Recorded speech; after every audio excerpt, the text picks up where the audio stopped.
أهلا رمضان يا شهر الإحسان شهر الغفران رمضان. الحمد لله الذي فضل أوقات رمضان على غيره من الأزمان وفرض فيه الصيام وأنزل فيه القرآن هدى وبينات من الهدى والفرقان وأشهد أن لا إله إلا الله وأشهد أن محمدا عبده ورسوله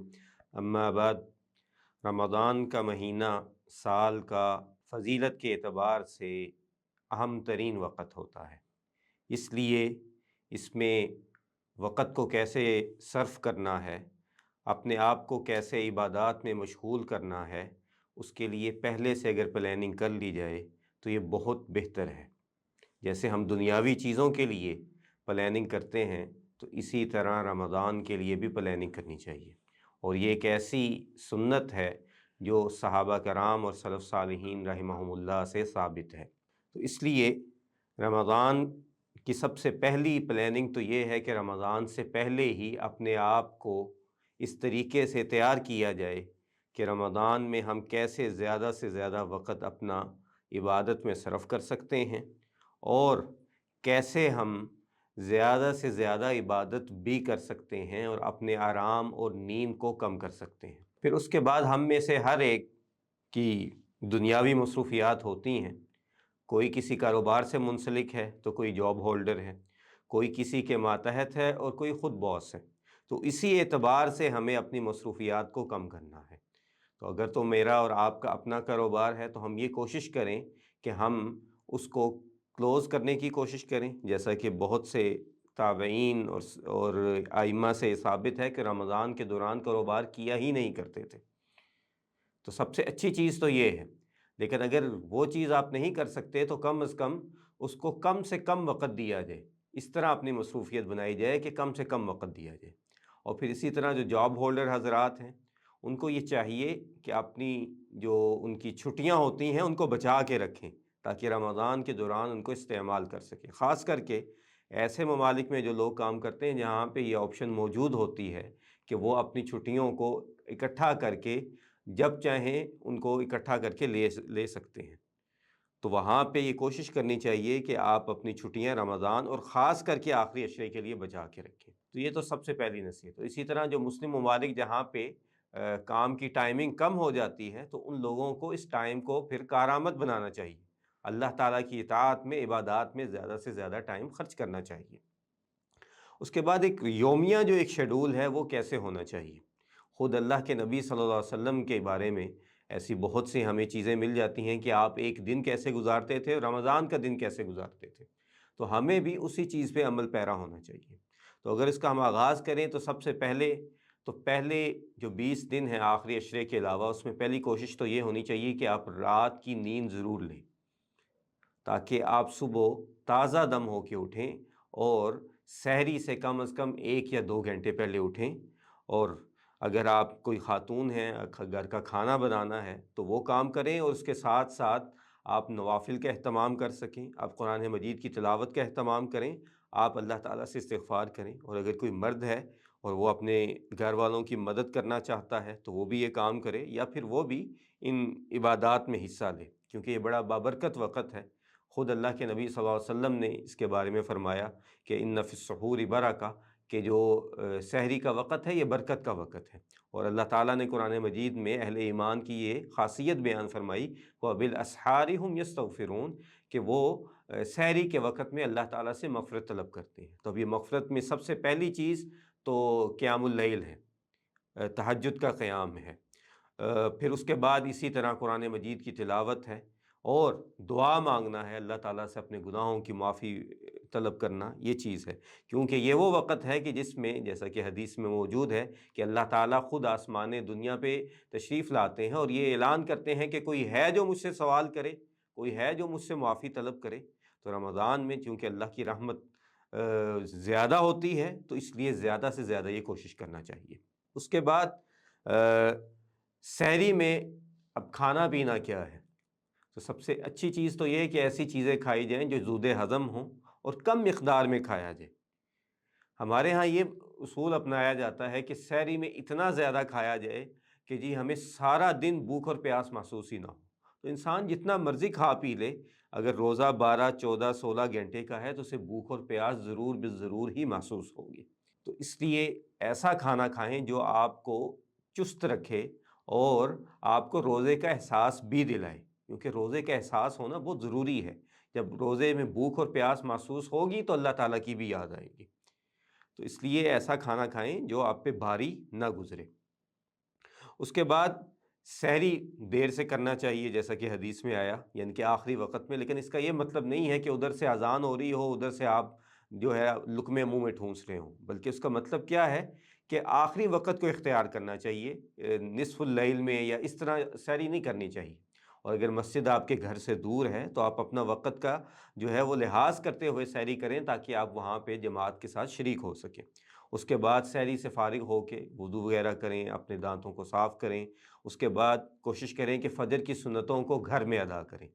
اور یہ وہ سنتیں ہیں جن کے بارے میں اللہ کے نبی صلی اللہ علیہ وسلم نے کیا فرمایا کہ خیر من الدنیا وما فیہا، کہ یہ 2 رکعت جو فجر کی سنتیں ہیں یہ دنیا اور اس میں موجود ہر چیز سے زیادہ قیمتی ہیں، تو ان کو ادا کریں۔ اس کے بعد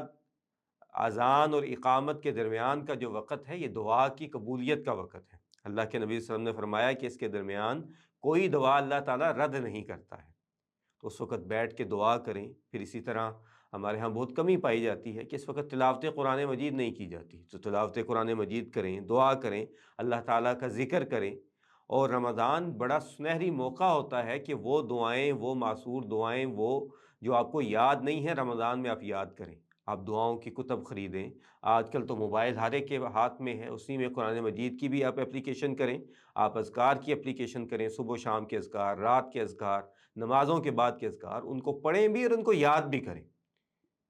تو یہ کام جو ہے رمضان میں کرنے چاہیے۔ اور اس کے بعد اگر تو آپ کو اللہ تعالیٰ نے فراغت دی ہے تو فجر کے بعد مسجد میں بیٹھے رہیں، جیسا کہ رسول کریم صلی اللہ علیہ وسلم کا معمول تھا، اور آپ اللہ تعالیٰ کا ذکر کریں، اور جب سورج طلوع ہو جائے پھر اٹھیں، اور پھر اس کے بعد 2 رکعت اشراق کے نوافل ادا کر لیں۔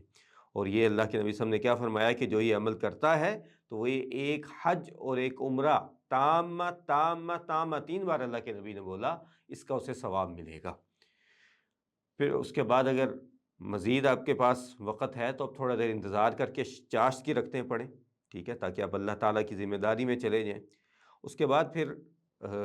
اگر تو وقت آپ کے پاس موجود ہے تو کچھ آرام کر لیں، ورنہ جس نے کام پہ جانا ہے وہ کام پہ جائے۔ اور وہاں پہ بھی کن چیزوں کا دھیان رکھنا ہے کہ آپ کا صرف پیٹ کا روزہ نہیں ہے، بلکہ آپ کی زبان کا بھی روزہ ہے، آپ کی آنکھوں کا بھی روزہ ہے، آپ کے کانوں کا بھی روزہ ہے۔ نہ آپ کوئی ایسی بات سنیں جو فضول ہو، کوئی میوزک، کوئی اس طرح کی چیزیں، نہ آپ نظر بازی کریں، غلط چیزوں کو دیکھیں، نہ سوشل میڈیا پہ، نہ ویسے۔